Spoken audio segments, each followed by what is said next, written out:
Sim, meus amigos, muito bem, olá para vocês sintonizados em www.tvparadise.com.br e nas redes sociais da FATV, muito prazer. Sou Sérgio Oliveira e começa agora mais uma edição da temporada 2025 da FATV, que leva para você o lado B do futebol brasileiro, as divisões de acesso, os times do interior, os times do norte e do nordeste, Série C, Série D, Copas estaduais, tudo aquilo que nenhum outro programa esportivo fala, tem a coragem, a capacidade, claro, de pode falar. Nós falamos aqui na telinha da FATV, aqui nas nossas redes sociais e na TV Paradise, certo? Antes de mais nada, eu queria mandar um abraço para os amigos que mandaram muitas mensagens parabenizando a gente pelo retorno a uma emissora de TV, né? Agradecer ao nosso amigo Mr. Volpe, CEO da TV Paradise, mais uma vez agradecer a ele pela oportunidade aí de estrear numa TV nova, né? TV nova aí tem 5 meses apenas, né? E que já tinha rádio antes, e agora em 5 meses, já em 5 meses aí, quase 50 mil acessos na TV, sucesso, e espero que a FATV contribua um pouquinho mais para esse crescimento aí e para essa audiência, certo? Hoje, prometi semana passada, vocês acompanharam pela semana passada, eu prometi, vamos abrir falando de Série D já, final do primeiro turno da Série D, né? Vamos abrir falando grupo por grupo, vamos analisar aí os favoritos, as decepções, as surpresas, grupo por grupo, e quero falar também dessa polêmica aí da Série E, né? De uma hora para outra, todo mundo quer Série E, cara. Virou a nova coqueluche. O tal do presidente do Asa lá, representante dos clubes, toda semana ele tá enchendo o saco que quer a Série E, cara. A Série E é uma boa? Entra no debate aí, manda comentário, comenta pra gente o que você acha. Acha que tem que ter Série E ou não? Acha que tem que abrir uma nova divisão, que o futebol brasileiro tem que ter uma nova divisão ou não? Daqui a pouco eu falo sobre isso. Antes vamos falar dos resultados dessa rodada e mais pra frente eu falo de Série E, tá certo? Antes de mais nada, também lembrar as redes sociais da FATV, pedir para vocês seguirem aí as nossas redes, né?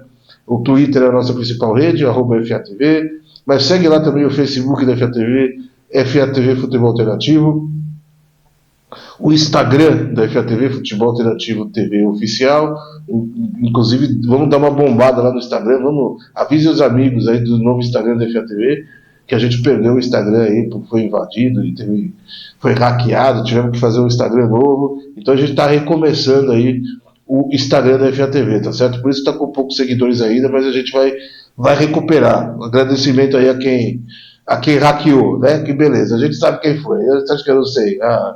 Né? Enfim, então segue aí as redes sociais da FATV, que sempre estamos com notícias atualizadas, comentários, postando muitas coisas aí nas redes sociais, muitas coisas que nem dá tempo de falar aqui no programa, a gente está postando lá nas redes sociais da FATV, notícias, contratações, enfim, tudo que acontece aí, levando a palavra do futebol alternativo mundo afora. Certo, meus amigos? Então vamos lá de Série D. Série D terminou aí o primeiro, ainda não terminou, tem jogo rolando ainda, tem jogo amanhã, na segunda-feira. Para quem não sabe, estamos gravando o programa no domingo, dia 1º, então alguns resultados ainda não vão ter acontecido, alguns jogos não vão ter acontecido no momento que estamos gravando o programa, mas a maioria dos jogos já foram, dá para a gente analisar muita coisa importante aí a respeito da Série D, certo? Que está terminando o primeiro turno. A partir do próximo final de semana começa o segundo turno com a rodada espelhada, né? Os times que se enfrentaram nessa 7ª rodada vão se enfrentar com o mando invertido. Por exemplo, sei lá, Portuguesa e Nova Iguaçu, foi Nova Iguaçu e Portuguesa, em Nova Iguaçu, semana que vem, Portuguesa e Nova Iguaçu no Canindé. Só para dar um exemplo, tá? Vamos lá, vamos começar pelo grupo 1, grupo A1, o grupo dos times do Norte, que tem provavelmente não, né? O pior time do campeonato, que é o Maitá, né? O Maitá claramente 24 gols sofridos em 6 jogos, né? Levando goleada na maioria das rodadas aí. O Maitá, infelizmente, está jogando só por jogar, né? É disparado o pior time do campeonato, o mais fraco e o com menos disposição também. Além do time ser fraco, o time parece que não tá jogando só por jogar mesmo, só para entrar em campo, né? Só para cumprir tabela. Então é bem provável que o Maitá continue aí nessa levada de lanterna e sem vitórias, né? Não vai complicar a vida de muitos aí, né? Duvido que vai complicar a vida de alguém o Maitá. E tem é disparado o pior time da Série D. E tem o Gás e o Trem também que estão ali, né? Mais para lá do que para cá, né? O Trem ainda ganhou alguns jogos importantes aí, né? Mas a briga mesmo por vaga são 5 vagas para 4 times, né? Que são hoje os 5 primeiros colocados. Eu já excluo o Trem dessa briga, não acho que o Trem vai atrapalhar a vida, vai surpreender aí no segundo turno, duvido muito. Posso me enganar, mas né, o Trem é um time muito estável e os outros times estão melhores. Eu vejo mais força nos outros times. Passa os resultados primeiro dessa última rodada, dessa sétima rodada. Um jogo cara, muito polêmico. Manaus 1, Independência do Acre 0. O Independência está reclamando muito da arbitragem desse jogo. Cara. Eu vi a entrevista do Ivan Mazuia, treinador da Independência. Cara. O Independência, inclusive, está ameaçando a entrar na justiça para impugnar o jogo. Tamanho foi a indignação, né, e segundo eles, os erros de arbitragem. Segundo o Independência, o gol do Manaus foi impedido, o Independência teve 2 pênaltis não marcados, e uma coisa que o treinador do Independência reclamou, o Ivan Mazuia, e eu concordo com ele. O Independência está brigando por vaga contra 2 times de Manaus e 2 times paraenses, né? Manauara e Manaus, Tunaluz e Águia de Marabá. O Independência é quase um intruso, é uma grande surpresa até do grupo, é o Independência. Um time que eu não apostava que fosse brigar por vaga, atual bicampeão acreano, né? Não apostava que o Independência fosse brigar por vaga, e está ali na zona de classificação. E aí, brigando por vaga contra 2 times de Manaus e 2 times do Pará, a CBF me escala para o jogo um juiz do Pará e um bandeirinha de Manaus. Um juiz do Pará e um bandeirinha do Amazonas. Óbvio que a Independência vai se sentir prejudicado. Né? E eu concordo com o Ivan Mazuia nesse ponto, cara. Né? Não quero insinuar nada, mas eu prefiro acreditar na idoneidade dos árbitros aí, mas né, você está brigando por vaga com um time de um estado, não escala árbitro daqueles do mesmo estado que está na concorrência, né? Pô, tem árbitro do Brasil inteiro aí para ser escalado. Lá no Região Norte deve ter um monte de árbitro. Ali pega árbitro de Roraima, árbitro de Rondônia, né? Árbitro do Amapá. Enfim, para que escalar um árbitro do Amazonas e um do Pará para apitar um jogo dos times que estão brigando vaga do estado? Né? O juiz provavelmente deve ter ido mal, eu não vi os lances, e até porque o jogo não tem melhores momentos no YouTube, não foi transmitido, parece, eu não achei. Se alguém tiver aí as imagens, me mande, por favor, né, para a gente comentar, posso até fazer um vídeo depois extra, um FATV extra, comentando aí as reclamações do Independência. Né, a arbitragem da Série D está muito ruim.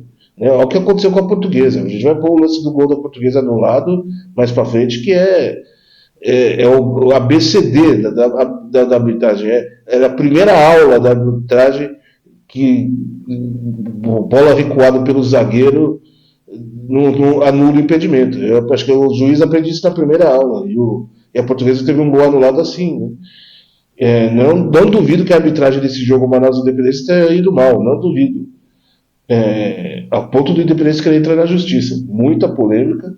E no ponto de escolha da arbitragem, eu concordo com o técnico do Independência. O que custa pegar um árbitro do Amapá, um árbitro de Roraima, enfim, de Rondônia, um árbitro de outro estado que não dos que estão concorrendo com o Independência por vaga, né? Tinha que ser um árbitro do Pará e um bandeirinha do Amazonas, sendo que a Independência briga contra times desses 2 estados, né? Nesse ponto eu concordo com ele. Ou traz o cara do Rio de Janeiro, sei lá, pega um cara da Bahia, de Goiás, de qualquer lugar, né? Mas nesse ponto eu concordo com o técnico do Independência. Eu não vi os lances, não sei se ele realmente errou, mas nesse ponto eu concordo. Gera suspeita, no mínimo gera suspeita, né? Lá no Souza, em Belém do Pará, a Tuna foi muito bem, hein, cara. 3-0 no Gás. 3-0 inapelável. Esse assistiu os melhores momentos. Poderia ter sido mais até. A Tuna é muito superior. Hoje no Zerão, o Trem tomou de 3-0 do Manauara. O resultado que prova como o Trem é muito estável, né? O Trem é um time vai bem numa rodada, vai mal na outra. Pô, ganhou do Águia lá em Marabá, né? E aí perde em casa pro Independência, perde em casa agora pro Manauara. O Trem parece que é um time que joga melhor fora de casa do que em casa. É louco isso, né, cara? Pô, é muito estranho, muito estranho. Por isso que essa estabilidade do Trem, para mim, não credencia o Trem a vaga. Para mim, a briga pela vaga está entre os 5 times: Manauara, Tunaluz, Manaus, Independência e o Águia de Marabá. O Maitá e a Águia de Marabá se enfrentam nesse momento, se enfrentam a partir das 8 horas na Arena da Floresta, nesse momento que estamos gravando o programa, obviamente.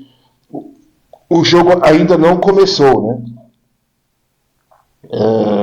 Então, não podemos passar o resultado aqui de Humaitá e Águia, mas provavelmente, levando em consideração que a gente já falou do Humaitá, muito provavelmente o Águia vai vencer o jogo, né? Resta saber por quanto. Classificação, vamos lá, classificação do grupo 1. O Manauara, um dos invictos do campeonato, inclusive, um dos bons times do campeonato, destaque positivo, já era esperado, né, que os dois times de Manaus fizessem boa campanha, já era esperado uma boa campanha do Manauara, e o Manauara está correspondendo aí às expectativas, né? Está invicto, 4 vitórias e 3 empates, 15 pontos. Tem o Manauara, o robô, o Manauara. A Tuna é a vice-líder com 14, o Manaus é o terceiro colocado com 12, o Independência tem 11, e Paz provavelmente vai ser ultrapassado pelo Águia, porque o Águia muito provavelmente vai vencer o Maitá. Né? E o Águia iria para 12 pontos, porque o Águia, nesse momento que estamos gravando, está com 9 pontos. O Trem tem 8 pontos, o Gás tem 4 pontos, e o Maitá, como eu disse, perdeu todos os jogos até agora. Acho que é o único time do campeonato que perdeu todos os jogos. Deixa eu conferir aqui. Acho não, realmente o único time que perdeu todos os jogos no campeonato até agora. Como eu disse, pior campanha, disparado, e pior time, disparado, o Maitá. Então esse grupo 1, 5 times para 4 vagas. Ficaremos de olho aí como será o segundo turno, sendo que o Trem vai ser ali o fiel da balança. O Trem é um time que pode dificultar para algum dos que estão em cima, né, acima dele. Não acho que se classifica, mas pode complicar. Gás e o Maitá são sacos de pancada, infelizmente. Vamos para a região Nordeste, grupo 2, grupo A2 da série D. Jogos da 7ª rodada. No Morenão, o Iguatu venceu o Maranhão por 1-0. Iguatu meio que acordando para o campeonato agora, né? Um clássico que já foi, um jogo que já foi da Série C, hein? Sampaio 2, Altos 2, né? Lá do Castelão. Imperatriz 0, Maracanã 0. E o Parnaíba, lá no interior do Piauí, venceu o Tocantinópolis por 1-0. Grupo muito equilibrado, viu? Não dá para cravar quem vai ser, quem é favorito nesse grupo, não. Eu não arrisco, vou ser bem sincero. Né? O Altos lidera com 13 pontos, o Imperatriz tem 12 pontos, o Iguatu tem 10 pontos e o Sampaio Corrêa 4 pontos. 9 pontos, é o quarto colocado com 9 pontos. O Parnaíba tem 8 pontos, é o quinto colocado. Maranhão e Tocantinópolis com 7, são respectivamente sexto e sétimo colocados. E o Maracanã, o oitavo colocado com 6 pontos. Mas a diferença do Maracanã para o Sampaio Corrêa, 3 pontos apenas, né? Então, é um grupo muito equilibrado. Qualquer coisa pode acontecer. Uma vitória aí do Maracanã já coloca o Maracanã na briga ali pela quarta vaga, na briga pelo G4. Então é um grupo muito equilibrado. O Sampaio Corrêa, convenhamos, né, não está demonstrando poder, força nenhuma, né? Não me dá garantia de que vai se classificar o Sampaio Corrêa. Né? Tá com aquela carinha de que vai dar uma anulada. Talvez se classifique pela camisa, não sei. Mas o time do Sampaio Corrêa não é tudo isso. Dispensou o Pimentinha essa semana, né? Pimentinha, um ídolo da torcida, um dos principais jogadores da história recente do Sampaio. Parece que o Pimentinha vai para o Amazonas jogar a Série B, né? Uh, mas é um grupo muito equilibrado, são times muito iguais, né? E me parece ser também um dos grupos mais fracos do campeonato. Eu não acho, na hora que cruzar, né, grupo 1 e grupo 2, por exemplo, se terminasse hoje a primeira fase, a gente teria, por exemplo, Manauara e Sampaio Correia. O Manauara, para mim, hoje me parece muito superior ao Sampaio Correia. O Manauara classificaria e eliminaria o Sampaio, acho que com tranquilidade. Não porque o Manauara está invicto e tem uma das melhores campanhas, mas pela a pouca confiança que o Sampaio Correia me passa. Né? Seria o confronto da tradição, toda a tradição do Sampaio Correia, com uma novidade que é o Manauara, né? Um time recente aí, criado, administrado por empresários da Zona Franca de Manaus, né? Mas contra o Sampaio Correia hoje, né? Aliás, todos os times do grupo 1 aí, para mim, são melhores do que os do grupo 2. Eu não vejo muita força nesse grupo 2. Talvez o Altos, ali que está liderando o campeonato, está invicto também, né? Apesar de ter menos vitórias, 3 vitórias apenas em 4 empates, né? O Altos me parece um time um pouquinho melhor, cruzaria com Independência, hoje daria jogo, mas mesmo assim o Altos também não me passa confiança. Esse grupo 2 me parece ser um grupo mais fraco do que o resto do campeonato, mesmo comparado com o grupo 3, com o grupo 4, esse grupo 2 me parece ser mais fraco que o resto do campeonato, certo? Decepção para mim é o Tocantinópolis, é uma decepção, um time que nos últimos anos vem fazendo boas campanhas. Esse ano não mostrou muito ao que veio, embora esteja ali no bolo, né, na briga, mas é um time que eu imaginava uma campanha melhor. E Maracanã e Iguatu eu também considero zebra, eu considero, desculpa, decepção, principalmente o Maracanã, né? O Maracanã estava aí na Copa do Brasil, fez boa Copa do Brasil. Vamos ver se o Maracanã acorda agora com não tem nenhum outro campeonato para atrapalhar. Teve que jogar a Copa do Brasil contra o Inter de Porto Alegre e tal. Então, vamos ver se o Maracanã agora 100% focado na Série D, ele engrene, né? Porque é um time que eu apostava muito, tanto que nas apostas que eu fiz lá no começo do campeonato, o Maracanã estava entre as principais apostas. Era um time que eu apostava muito. O Maracanã e o Iguatu. O Iguatu está até correspondendo, terceiro lugar, venceu o Maranhão nessa rodada, mas ganhou 3 e perdeu 3, por exemplo. Então, o Iguatu é muito forte dentro de casa, mas fora de casa não está se dando bem. Veremos como eles se comportam aí no segundo turno. O segundo turno é uma incógnita, porque é um grupo fraco, um grupo que os times são muito iguais, né? E qualquer coisa pode acontecer nesse grupo. Indo para o grupo 3 que está muito legal de acompanhar, é um dos grupos mais legais desse ano. É sem dúvida o grupo 3 porque é um grupo recheado de times tradicionais, de times de muita camisa, né? Vamos falar os resultados? No Amigão, ontem à tarde, no Amigão lá em Campina Grande, o 13 tomou de 3-0 do Central de Caruaru, cara. Que beleza, hein, cara? É a maldição do centenário. A maldição do centenário sempre pega, cara. Né?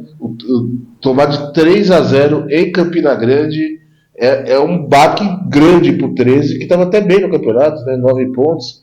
Já 3 vitórias no campeonato, mas tomar de 3-0 em Campina Grande e vai acabar não se classificando, hein? O 13 que abre o olho, porque não vai se classificar, cara. Em Horizonte, lá no estádio Domingão, o Horizonte fez 4-2 do Santa Cruz de Natal. O América de Natal venceu o Souza por 2-0 na Arena das Dunas. E no Arruda, jogou hoje à tarde, Santa Cruz de Recife 3, Ferroviário do Ceará 1, certo? Santa Cruz, né, não tem o que falar, uma das melhores campanhas, a melhor campanha do campeonato, ao lado do Asa. A diferença é que o Asa fez mais gols, né? O Asa, inclusive, tem o melhor ataque do campeonato. Mas o Santa Cruz tem 6 vitórias e um empate, né? Ganhou de todo mundo do grupo, praticamente, o Santa Cruz, né? Só um empate, que foi logo na primeira rodada, eu acho, contra o América, se não me engano. Foi um empate do Santa Cruz, não foi contra Na primeira rodada pegou o 13, foi contra o América, não foi? O empate do Santa Cruz, vamos ver, não, foi contra o Santa Cruz de Natal, lá no, na Nazaré não, né? Então, são 6 vitórias e apenas um empate no duelo de Santas Cruzes, o gol acabou 0-0. Mas o Santos já é um time consolidado, um time muito bem armado, um time que vem aí com 6 vitórias do campeonato, em 7 jogos, 6 vitórias, um time muito bem armado, um time experiente e que vai dar muito trabalho sim. O Santos esse ano veio para subir. O Santos esse ano veio para subir. Óbvio, mata-mata é imprevisível. Né? O mata-mata é imprevisível. O Santa hoje cruzaria no mata-mata com o Lagarto, né, que é um jogo duro também. Jogar lá no interior do Sergipe não é fácil. Né? Embora o Santa seja mais time, jogar no interior do Sergipe não é fácil. Mas é um time muito bem consolidado, um time que ataca com uma quantidade muito grande de jogadores, 5, 6 jogadores. O Santa ataca, mas o time é um time que abre muito espaço atrás também. Se pegar um time rápido no contra-ataque, o Santa Cruz vai sofrer. O Santa Cruz vai sofrer, porque se pegar um time muito fechado, com jogadores rápidos, que puxam o contra-ataque rápido, o Santa ataca num bloco muito grande de jogadores. Aquele time que lembra um pouco o Maringá na Série C, o Santa, né? Segura a posse de bola e vai empurrando para trás, atacando em bloco, 6, 7 jogadores empurrando o adversário para trás, mas se perde a bola vai tomar o contra-ataque e a defesa está desqualificada. Mas até agora está funcionando. 19 pontos tem o Santa Cruz e venceu nessa rodada um dos bons times que é o Ferroviário por 3-1. O América de Natal é o segundo colocado com 13 pontos. O Central também, com esse belo resultado aí ontem, chegou aos 13 pontos da terceira colocação. Ferroviário em 13 tem 9 pontos. Horizonte e Santa Cruz tem 7 pontos. E o Souza, que para mim é a maior decepção não só do grupo, como do campeonato. Eu esperava muito mais do Souza. Esperava que o Souza fosse fazer uma boa campanha.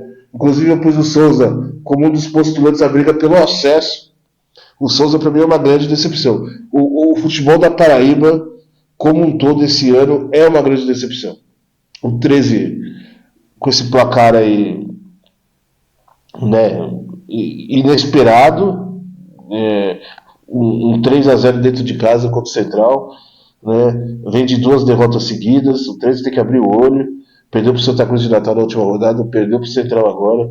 Vai ter um jogo difícil semana que vem em Caruaru, lá no Lacerdão, porque a rodada espelha, né? Então o 13 tem que abrir o olho, cara. É ano de centenário, rolou um investimento muito grande. E o 13 é um time que periga ficar de fora. É um grupo muito difícil, é o grupo da morte do campeonato. Mas o 13 periga ficar de fora. E o futebol da Paraíba periga ficar de fora. Porque a Paraíba é capaz de. A Paraíba que é um estado que sempre chega ali na briga pelo acesso, né? Sempre tem representante ali brigando. Teve o Souza aí o ano passado.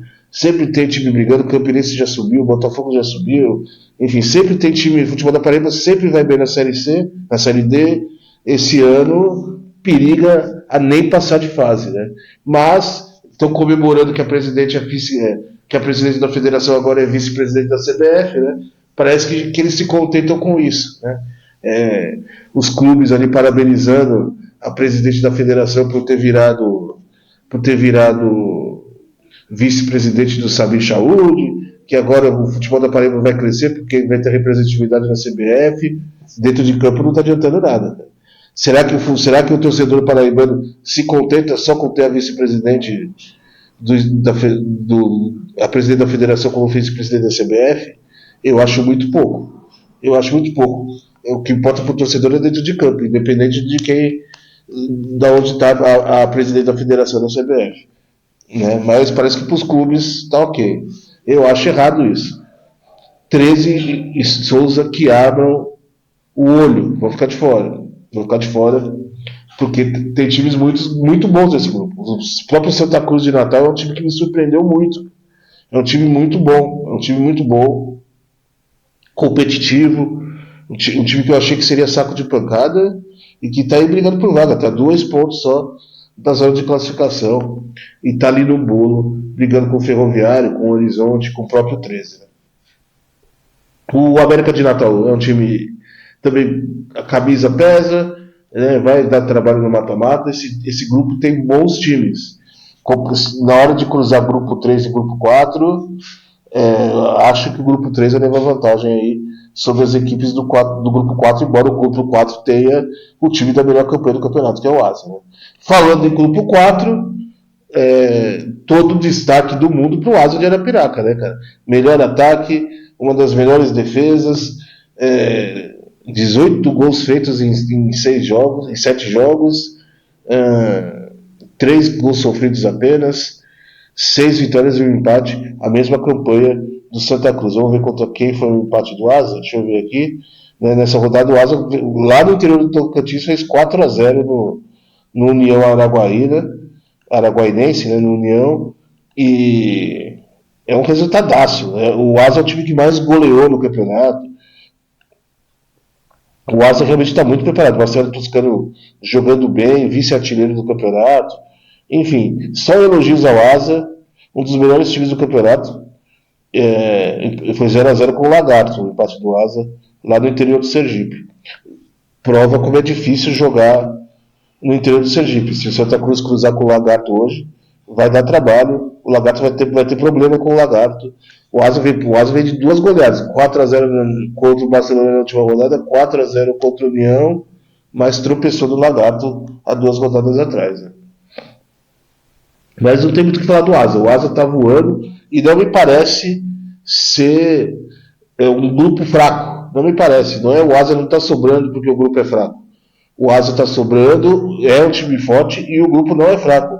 O Jequié é um bom time, uma grata surpresa. Não esperava esse Jequié tão bem. Juazeirense é um time de muita tradição, muita camisa, que sempre faz boas campanhas na Série D. O Sergipe, camisa pesadíssima. Então, o próprio Lagarto, como eu disse, que jogar lá no interior é muito difícil. Mas esse grupo está definido também. Tal qual o grupo 1, esse grupo 4 são 5 times para 4 vagas. Passando os resultados: Lagarto 3, Juazeirense 1, União 0, Asa 4, Penedense 2, Jequié 4, e lá no interior, em Ilhéus, o Barcelona perdeu para o Sergipe por 1-0. Rodada dos visitantes, né? Dos 4 jogos, 3 os visitantes venceram. O Asa lidera com 19 pontos, o Jequié tem 13, é o vice-líder, o Sergipe e o Lagarto e a Juazeirense estão empatados com 11 pontos. O saldo de gols do Sergipe é melhor e é o que diferencia aí na classificação.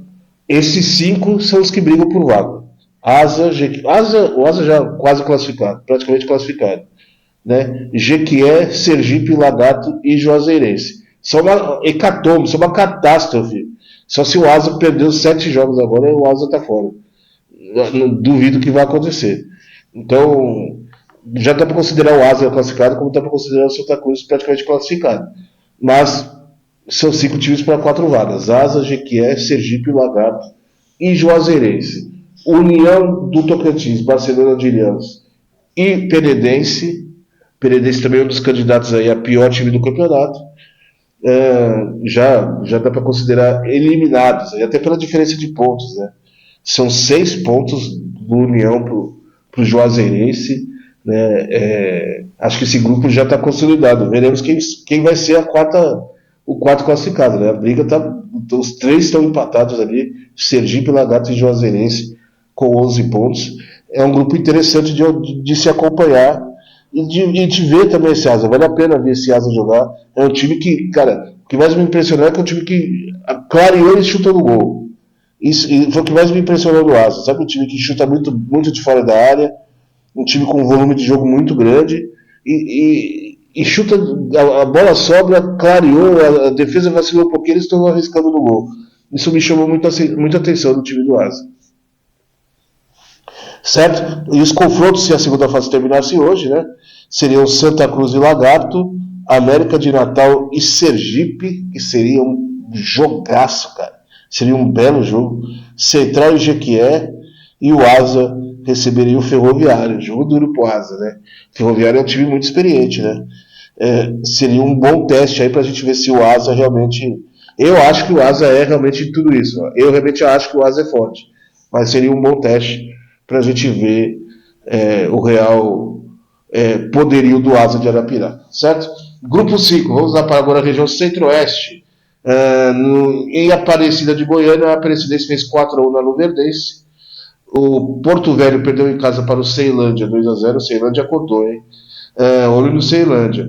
Misto 3, Goianésia 2. E o Capital empatou em 0-0 com o Goiânia. Capital também uma das grandes decepções para mim. Era outro time, um time que contratou muito bem, cara.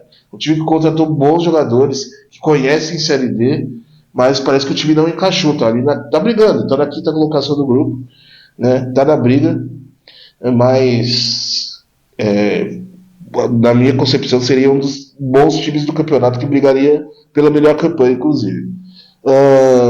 A Aparecidense é a líder com 16 pontos, o Ceilândia tem 14, Luverdense tem 13, o Misto tem 12 e o Capital tem 11. Esses 5, na minha opinião, são os que vão brigar pela vaga. Aparecidense, Ceilândia, Luverdense, Misto e Capital. Porto Velho, Goiânia e Goianésia estão com 4 pontos. São times bem mais fracos. Principalmente o Goiânia. Eu vi um trecho de Goiânia e Ceilândia 2 semanas atrás. Nossa, cara, o jogo deu sono. Um dos piores jogos que eu vi na vida nesse ano foi esse Goiânia e Ceilândia. Jogo. Tanto que eu não aguentei ver inteiro. Acho que foi 2 rodadas atrás. 2 ou 3 rodadas atrás. Goiânia e Ceilândia. Foi um 0-0 horroroso. Horroroso. Aquele 0-0 que dói o olho. Não, foi 1-0 Ceilândia, desculpa, 1-0 Ceilândia. Jogo da segunda rodada. Então, Goiânia, Porto Velho e Goianésia, eu acho que dá para desconsiderar já na briga desse grupo. Eu, se fosse apostar minhas fichas, eu apostaria que o Capital ainda vai crescer mais e eliminar o misto. Eu não tenho muita confiança no misto. Mas hoje o misto está classificado. Fez um belo resultado contra o Goianésia, jogo de 5 gols. E a Aparecidense também é um dos melhores times do campeonato, né, cara? O problema da Aparecidense é que a Aparecidense toma muito gol, cara. A Aparecidense já tomou 8 gols nesse primeiro turno, enquanto a Asa, Santa Cruz, o Asa, por exemplo, tomou quantos gols o Asa? A Asa e Santa Cruz tomaram 3 gols apenas. E a Aparecidense, que é outro time com boa campanha, né, tomou 7. Então é um time que precisa ficar. O Manauara também tomou 3 gols apenas, né? Os líderes dos grupos tomam poucos gols e o Aparecidense já tomou 8. Então, embora tenha feito 15, tem um dos melhores ataques aí, né? Mas a defesa da Aparecidense toma muitos gols. 5 vitórias em 7 jogos tem a Aparecidense, faz boa campanha. Time que está consolidado nesse grupo aí, mas que eu ainda acho que os dois do Distrito Federal são os mais fortes, na minha opinião. Eu tenho essa impressão. O Ceilândia acordou agora. O Ceilândia vai para as cabeças. Finalmente acordou, venceu bem fora de casa. Já vinha de três jogos sem perder. Perdeu na semana passada, se recuperou agora. Né? Mas o Ceilândia perdeu para a Aparecidense, inclusive, o Ceilândia semana passada, né? No confronto de líderes ali. Mas o Ceilândia é um time que acordou. E o Capital que, né, tá meio capenga, mas tá 4 jogos sem perder, né? 2 empates e 2 vitórias. Mas é um time que eu esperava muito mais. É uma das decepções dessa primeira fase. O Capital, certo? Aí a gente chega no grupo 6, amigo. Grupo 6, que é o grupo que, vocês sabem, mexe diretamente com o meu lado torcedor. Se eu for clubista aqui na minha análise, vocês me perdoem, né? Mas mexe diretamente com o meu lado torcedor. Porque tem a Portuguesa, né? Portuguesa que ontem foi assaltada. Portuguesa ontem, o que aconteceu ontem em Nova Iguaçu nossa, é um erro tão básico, cara. Como eu disse, vamos ver o lance aí, vamos pôr um trechinho. Vou comentar por cima enquanto. Porque a própria narração da Lusa do TV não pegou perfeito o lance, né? O Gomão, o narrador, não sacou o que aconteceu na hora. Mas, pô, eles marcaram claramente quem recua a bola é o zagueiro do Nova Iguaçu, o atacante da Portuguesa, se não me engano, é o Kawari, ele recupera a bola, faz a jogada e a Portuguesa marca o gol. E é regra número 1, regra básica que a gente sabe do futebol. O impedimento não tem impedimento quando a bola sai do jogador de defesa. Se o jogador de defesa recuar a bola e o atacante roubar, não tem impedimento. E a simpática bandeirinha que apitou, que estava apitando Portuguesa e Nova Iguaçu e Portuguesa, faltou na aula de arbitragem provavelmente e marcou impedimento e anulou esse gol legítimo da Portuguesa. É um erro tão básico, cara, é um erro tão, cara, como eu disse, é a primeira aula do curso de arbitragem, tem que saber, tem que fazer isso. Não sei se a Portuguesa vai fazer alguma coisa, tentar impugnar o jogo, qual o Independência está querendo fazer lá no grupo 1, mas a Portuguesa reclamou bastante. Provavelmente a senhora Bandeirinha aí vai tomar um gancho, tem que tomar, porque é um absurdo, nem na várzea se marca um impedimento desse. E espera, passa por uma reciclagem, vai fazer um curso, minha filha, vai estudar melhor as regras para voltar a apitar. E apitar jogo importante, é o líder do grupo que está jogando, um dos principais times do campeonato, de mais camisas do campeonato. Né? O mínimo que a CBF tem que fazer é colocar árbitros responsáveis para apitar os jogos, são histórias importantes, tem projetos importantes aí. Por causa de um erro de arbitragem desse, pode jogar um projeto milionário da Portuguesa no lixo, por causa de um erro de arbitragem ridículo desse, né? É lamentável, é lamentável. A CBF precisa fazer alguma coisa para melhorar a arbitragem no nível geral, não só da Série D. Série A, Série B, Série C, Série D. Se na Série A tem erros ridículos, igual a gente já viu, imagina na Série D, né? Que é só a ralé da arbitragem apitando. Enfim, é uma pena que a Portuguesa tenha sido vítima aí desse assalto. Então lá, o jogo acabou 1-1, Nova Iguaçu e Portuguesa. O Porto Vitória venceu o Boa Vista por 2-0, bom resultado, surpreendente. No Manduzão, em Pouso Alegre, 1, Rio Branco 0. E o Água Santa empatou em 1-1 com o Maricá, lá no Inamara. Água Santa que não ganha já 4 jogos. E Água Santa tem que abrir o olho, né? 4 jogos sem vitória já, 2 derrotas e 2 empates. O Água Santa, as coisas não andam boas pro lado do Netuno, certo? A Portuguesa lidera com 14 pontos, 4 vitórias em 7 jogos. O Maricá é o segundo colocado com 11 pontos. O Pouso Alegre tem 10, o Rio Branco tem 9, o Nova Iguaçu também tem 9, Porto Vitória, Água Santa e Boa Vista, 8 pontos. Grupo muito equilibrado, grupo com times muito iguais, e grupo com times fracos. Repito o que eu disse aqui no programa da semana passada. A Portuguesa não, o torcedor da Portuguesa não pode se enganar com esses resultados, com essa campanha, com essa liderança. Os times do grupo são fracos. O melhorzinho é o Pouso Alegre, dos que eu vi, tá? O que eu vi ao vivo. O melhorzinho é o Pouso Alegre. Então, quando a Portuguesa cruzar com Santa Cruz, com Asa, com Joinville, com Manauara, né? A Portuguesa hoje, se a primeira fase terminasse hoje, o adversário da Portuguesa seria o Aparecidense, não, seria o misto. Jogo difícil, mas pode pintar um Capital, né? Pode pintar um Ceilândia. Se pintar um Ceilândia, a Portuguesa está ferrada. Vai sofrer muito com o Ceilândia. Então não vai ter jogo fácil no mata-mata, igual está tendo nessa primeira fase. O grupo da Portuguesa, esse grupo 6, é um grupo fraco. É um dos mais fracos do campeonato. E a Portuguesa tem que abrir o olho e não se deixar enganar. O torcedor já está achando que vai ser campeão do mundo. Já está achando que subiu. A soberba não pode atingir o torcedor da Portuguesa. Olho nisso. E de resto, os outros grupos, os outros times muito fracos. Como eu disse, o Pouso Alegre é um pouquinho melhorzinho. Os 2 do Espírito Santo muito fracos. Boa Vista e Nova Iguaçu, para mim, uma decepção. Né? Boa Vista com SAF e tudo mais, com dinheiro em caixa, fazendo péssima campanha. O Nova Iguaçu, que foi tão bem no Campeonato Carioca, uma decepção. Enfim. Ficaremos de olho. A Portuguesa provavelmente vai liderar o grupo e o resto da classificação é uma incógnita. Qualquer coisa pode acontecer, qualquer time pode se classificar. né? Mas a Portuguesa realmente é melhorzinha, mas quando cruzar com times das outras regiões, aí o bicho pega. Aí a Portuguesa tem que se coçar, certo? Vamos pro grupo 7. Tomar uma aguinha aqui. Pra gente falar do grupo 7 que tem outro paulista liderando, né? A Inter de Limeira. Inter de Limeira com 14 pontos também, mesma campanha da Portuguesa praticamente. A diferença é que a Portuguesa fez um pouco mais de gols, né? A Portuguesa tem 13 gols, a Inter de Limeira tem 9. Mas está um grupo também bem interessante de se acompanhar, né? Tivemos a primeira vitória do Monte Azul nessa rodada. Monte Azul 2-1 no Uberlândia. Tivemos Itabirito 1, Cascavel 0. Operário 0, Inter de Limeira 1, lá do Mato Grosso do Sul.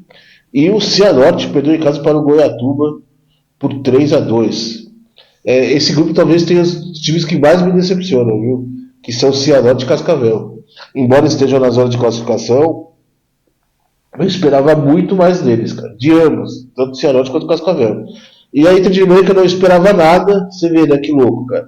A Inter de Limeira fez uma campanha horrorosa no Paulistão, dispensou o elenco inteiro, com 90% do elenco foi dispensado, remontou o time, recontratou o time, né? Trocou de treinador, mas contratou um time que encaixou, né? Contratou jogadores que encaixaram e tá aí, liderando o grupo, um grupo que é difícil, mais difícil que o grupo da Portuguesa, inclusive, que os dois times do Paraná são muito bons, né? Tanto o Cianorte quanto o Cascavel é muito bom, são muito bons. E a Inter de Limeira liderando aí de maneira surpreendente. Surpreendente também é o Goiatuba, viu? O Goiatuba é um time que eu não imaginava que fosse tão bem. Vice-líder hoje com 11 pontos, passar a classificação, né? A Inter tem 14, o Goiatuba tem 11, o Cascavel tem 11, o Cianorte tem 10. O Uberlândia tem 8, Monte Azul e Itabirito tem 7 pontos e o Operário tem 5 pontos. Monte Azul, Itabirito e o Operário com uma vitória apenas no campeonato, né? Monte Azul com a primeira vitória agora nessa rodada. Mas é um grupo ainda que é uma incógnita. Não sei se o Monte Azul, vai que o Monte Azul agora acordou, né, com essa vitória e começa a deslanchar uma recuperação aí e se classifique. Não dá para duvidar, né? Será que o Goiatuba tem força para segurar aí, para se manter no G4 e se manter na segunda colocação? Também é uma incógnita. Não confio muito, né? Cascavel e Cianorte vão se recuperar, são dois times fortes, mas que parece que não encaixaram. Estão meio capenga ali, né? Terceiro e quarto colocado. Então é um grupo que é uma interrogação muito grande. Talvez é o grupo mais indefinido para mim. É esse grupo 7. É um grupo que pode acontecer qualquer coisa. Não confio na Inter de Limeira, líder. Não confio que o Goiatuba vai segurar. O grupo pode virar de ponta cabeça. Pode virar de ponta cabeça. E qualquer coisa pode acontecer nesse grupo 7. Ok? Grupo 8, para a gente fechar aí a primeira fase da Série D e o primeiro turno da Série D, com o grupo do sul do país, grupo que vai ter um jogo amanhã ainda, lá em Itajaí. O Marcílio Dias recebe o São Luís de Juí, amanhã, 8 horas da noite. Lembrar, quando eu digo amanhã, é segunda-feira. Estou gravando esse programa aos domingos, FATV nessa nova temporada, nesse novo formato gravado. Então, amanhã, segunda-feira, dia 2, estou gravando domingo, dia 1º, o Marcílio Dias recebe o São Luís de Juí, 8 horas da noite. Enquanto a FATV estiver rolando na TV Paradise, Marcílio Dias e São Luís estarão se enfrentando em Itajaí, certo? Em Porto Alegre, o São José venceu o Azures por 1-0. No estádio Estrela d'Alva, lá em Bagé, o Guarani de Bagé perdeu para o Barra 2-0. E o Joinville, muito bem, obrigado, um dos bons times do campeonato, venceu o Brasil de Pelotas hoje na Arena Joinville por 1-0. Ok? Para mim, esse grupo também praticamente definido, viu? Não acho que vai mudar muita coisa, que vai ter muita surpresa aí, não. Né? Joinville líder com 16 pontos. Barra, grata surpresa. Não é de hoje que o Barra é surpresa. O Barra surpreendeu também no Campeonato Catarinense. Vice-líder com 13 pontos. O São José tem 12 pontos. E o Marcílio Dias tem 11 pontos. Eu acho que, para mim, não vejo força nos outros 4. O Azures tem 7 pontos. O São Luís tem 6. o Guarani de Bagé tem 6 e o Brasil de Pelotas com 4 pontos. O Brasil de Pelotas em queda livre, né, cara? É uma pena. Um time tão tradicional aí, né? Já foi mal no Gauchão e agora fazendo uma campanha também ruim aí na Série D. Não vejo força para se recuperar o Brasil de Pelotas. Eu acho que a briga é entre esses 4 que estão em primeiro mesmo. Aí é para brigar, para ver a colocação de que vai ficar cada um, né? O Joinville realmente é um time um pouco melhor. Gosto de ver o Joinville jogar. Barra, São José e Marcílio Dias são times muito iguais, né? Vamos ver a briga aí por classificação da próxima rodada. Mas para mim esse grupo já definiu, né? Por exemplo, o Azules, por exemplo, não ganha 5 jogos, né? Tava bem, começou bem e há 5 jogos que o time não ganha. O time está em queda livre, né? Ao contrário do Joinville que não perde também há 3 jogos. Então é um time que, enquanto os quatro primeiros estão numa ascendente, os 4 de baixo estão caindo, estão numa descendente e não deve se recuperar não. Eu acho que esse grupo meio que já definiu, viu? Não sei se nessa ordem de classificação, mas é um grupo que na minha opinião já está definido. Se o campeonato terminasse hoje, os cruzamentos dessa chave seriam, vamos lá, Inter de Limeira e Marcílio Dias, belíssimo jogo, Goiatuba e São José, Barra e Cascavel, Joinville e Cianorte. Joinville e Cianorte é um belo jogo também. Já 2 grandes equipes cruzando logo de cara, hein? O perigo da Série D é esse, cara. A Série D é um campeonato muito difícil. Muito difícil, muito difícil. Né? E você precisa de um bom elenco, um elenco numeroso, um elenco que conheça o campeonato para fazer boa campanha e para se segurar. Principalmente no mata-mata, porque a primeira fase sempre vai ter um time ali mais meio capenga, um time piorzinho. No mata-mata não, mata-mata, cara, é briga de foice no escuro e seja o que Deus quiser. E vai ser legal de acompanhar, cara. Espero que eu não sofra muito, que a portuguesa não me faça sofrer muito, porque, olha, deixa eu ficar quieto, vai. Melhor ataque do campeonato, o Asa, como eu disse, 18 gols. Tem o Asa. O pior ataque, o Penedense. 1 gol apenas fez o Penedense. Melhor defesa é a do Águia. Na verdade, são 6 times com 3 gols sofridos. Né? Passar todos aqui para vocês. 6 times sofreram apenas 3 gols. Né? E tem aí a melhor defesa do campeonato. Joinville, Capital, Asa, Sergipe, Santa Cruz, Manauara e Águia são as melhores defesas desse primeiro turno da Série D. Okay? O Asa, por exemplo, é o time que mais goleou no campeonato, 3 goleadas na primeira fase, e a pior defesa, como eu disse, o Humaitá, com 24 gols sofridos, 6 média de 4 gols aí pro jogo. Né? O time que mais empatou nessa primeira fase foi o Cianorte, 4 empates. Né? 4 empates na primeira fase é muita coisa, cara. Por isso que tá ali meio capenga, né? O time lá do interior do Paraná, o Leão, o Cianorte. O artilheiro, vamos ver quem é o artilheiro aqui do campeonato, é o Jonas do Trem, com 6 gols nesse momento, é o artilheiro do campeonato. O vice-artilheiro como eu disse, é o Marcelo Toscano do Asa, e depois o Manuel do Manauara tem 5 gols também. Então, o Jonas com 6 gols, Marcelo Toscano, Manuel e Júnior Viçosa do Asa, para você ver como o ataque do Asa é proeminente, né? 2 jogadores aí com 5 gols, Júnior Viçosa e Marcelo Toscano com 5 gols entre os artilheiros do campeonato, certo? Só para passar aqui o tempo real, em tempo real, hein, cara? Terminou o primeiro tempo de Humaitá e Águia, 2-0 Águia. Como eu disse, então, o Humaitá continua saco de pancada, estava na cara, né? Então, Águia 2-0 no Humaitá e o Humaitá vai aí ultrapassar o Independência na classificação do grupo 1, certo? Vamos à polêmica? Vamos à polêmica da semana. Eu adoro a polêmica, adoro, cara. Que é a Série E, né, cara? Tá todo mundo falando da Série, desse raio dessa Série E, cara.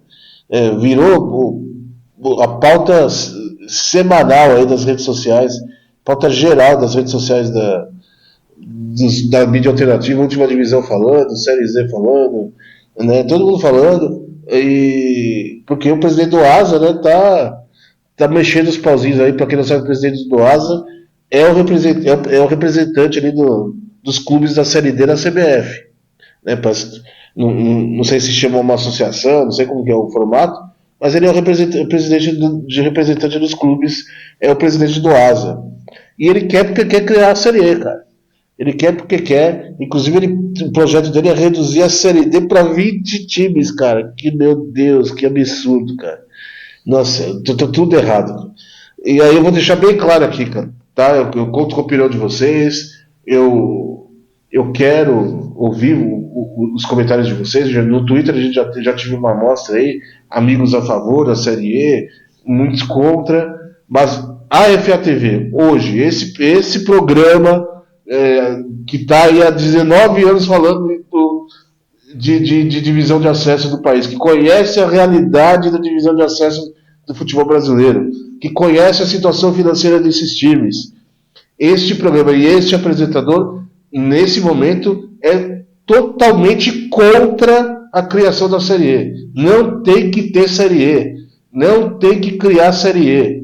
A FATV, vou reiterar aqui, a FATV é contra a Série E nesse momento. E vou explicar por quê. Porque a gente tem que estabelecer a Série D primeiro. A Série D hoje não é um campeonato estabelecido. A série D hoje não é um campeonato consolidado. Nem a Série C é. A Série C começou a se firmar agora. A Série C começou a se firmar como um campeonato agora. Tem gente que ainda em dúvida do formato de competição da Série C. Nem a Série C é uma competição 100% consolidada ainda. Começou a entrar nos trilhos agora. E a Série D tem muita coisa para melhorar na Série D ainda. Enquanto a Série D tiver time que joga só por jogar, como tem o Maitá esse ano, como tem o Gás esse ano, como tem o Penedense esse ano, times que entram ali só para cumprir tabela. Enquanto a Série D tiver time que ainda desiste do campeonato, cara. Teve time que ameaçou desistir por falta de dinheiro, por falta de condição financeira. Enquanto a Série D tiver problema de direito de transmissão, com jogo fantasma, com jogo que não transmite, com presidente que briga um com o outro, que um quer transmitir o jogo e o outro não quer. Olha o que aconteceu em Santa Cruz e Souza, cara. O presidente do Souza, pelo amor de Deus, não liberar o Santa Cruz a transmitir o jogo, cara. Que absurdo, cara. Né? Enquanto tiver presidente enquanto os clubes não forem unidos, tiver birra de presidente, cara. Enquanto o regulamento não for o correto, tem muita coisa do regulamento que tem que mudar da Série D.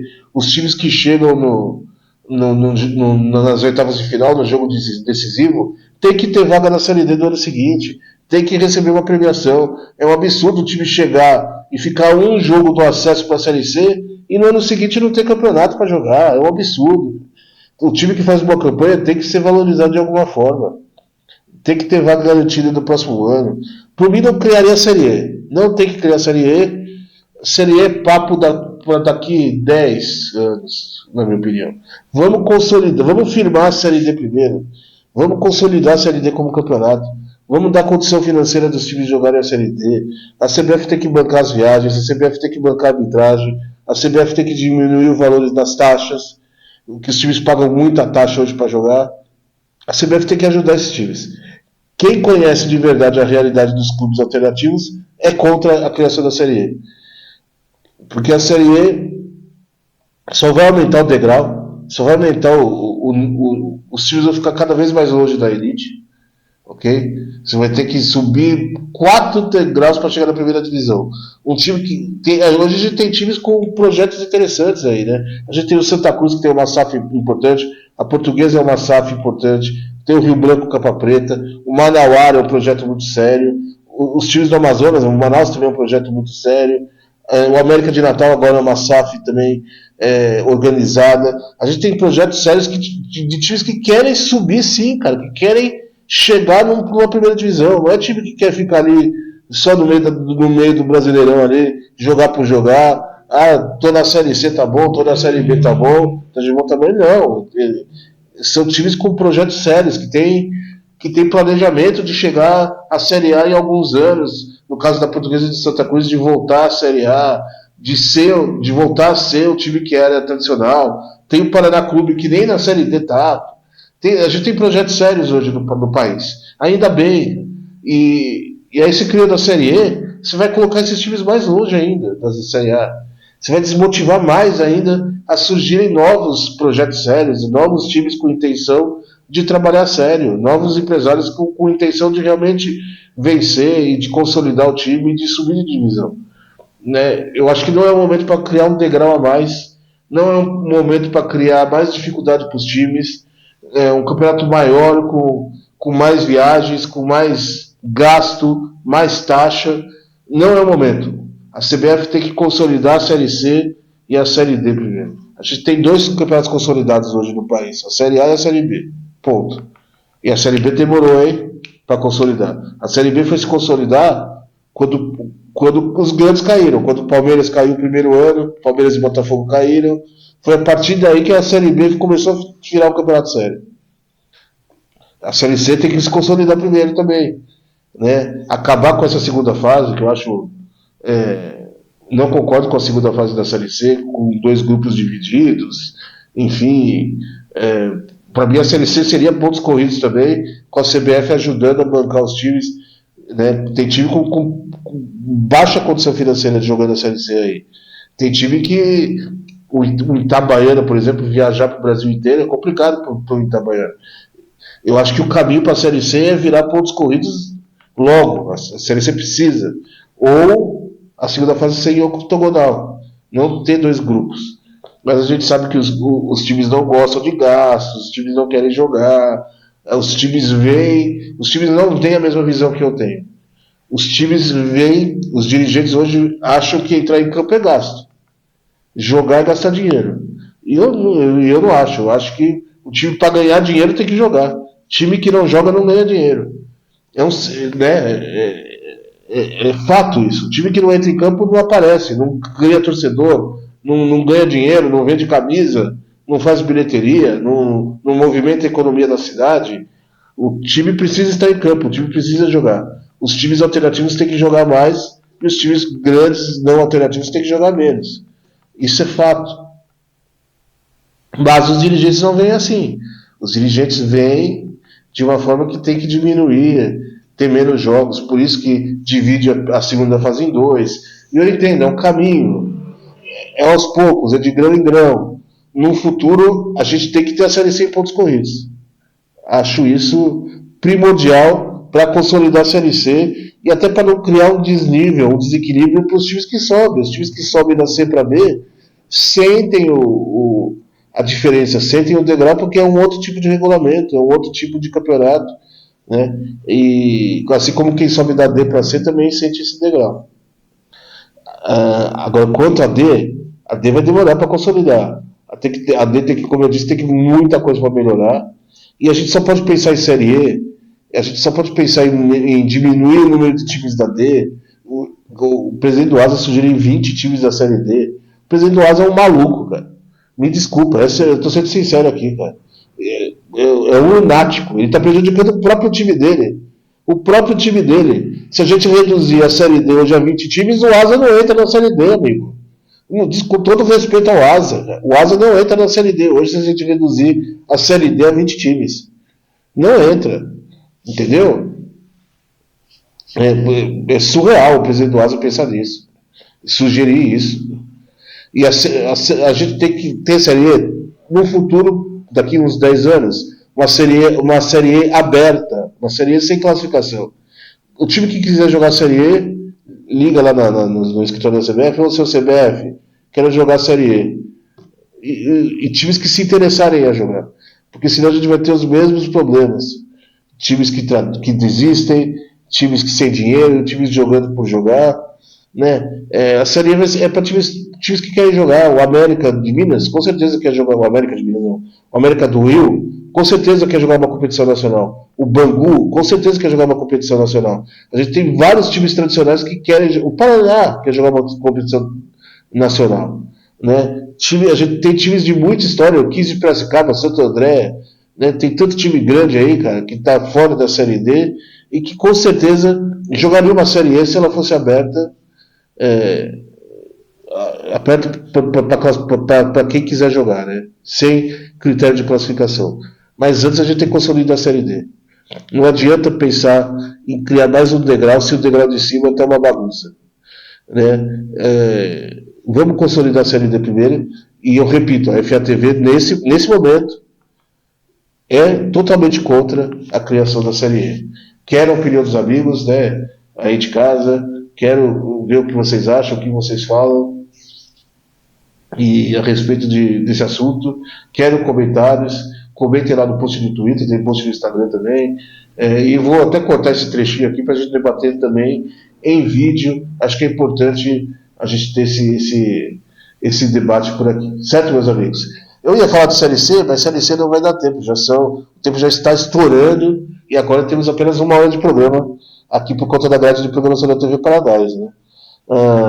Mas semana que vem falaremos de Série C. A mesma promessa que eu faço da Série D hoje, faço da Série C. Semana que vem abrirei o programa falando de Série C.